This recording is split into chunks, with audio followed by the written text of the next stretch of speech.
కూరగాయల మార్కెట్కి వెళ్తుంటే మొక్కజొన్న కంకులు అయితే కనబడింది. 20 రూపీస్కి అయితే ఒకటి తీసుకున్నా శివరాత్రి బిఫోర్. తీసుకొచ్చినాక మర్చిపోయినా. ఒక 2-3 డేస్ తర్వాతకి స్నాక్ ఐటెం అయితే చేసా. మా పాప స్కూల్ నుండి వచ్చాక టేస్ట్ చూపిద్దామని ఎంతో ఇష్టంతో చేసిన, కానీ మా పాపకి అయితే అసలే నచ్చలే. ప్రాసెస్ అయితే మొక్కజొన్న కంకులు ఒలిచిన తర్వాత వాటిని మిక్సీలో వేసుకొని పచ్చిమిర్చి, ఎల్లిపాయ, జీలకర్ర, కొత్తిమీర వేసి మిక్సీ చేసుకోవాలి. కొంచెం మెత్తగానే మిక్సీ పట్టుకున్నా. మిక్సీ చేసిన దాన్ని వేరే గిన్నెలోకి తీసుకొని ఆనియన్స్ కట్ చేసి కొత్తిమీర 2 కలిపేసా. ఆ పిండిని మొత్తం మిక్స్ చేసుకోవాలి. తర్వాత స్టవ్ అంటించి కడాయి పెట్టి అందులో ఆయిల్ పోసుకోవాలి.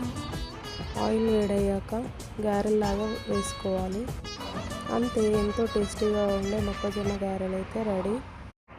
ఇవి తీసుకుపోయి మా పాపకి ఇస్తే ఫస్ట్ టైం కదా, తనకంత నచ్చలేదు. మా పిల్లలు ఎక్కువ టేస్ట్ చేయరన్నమాట వీటిని. Thank you. వీడియో నచ్చితే ఒక లైక్ అయితే చేయండి friend. Thank you for watching.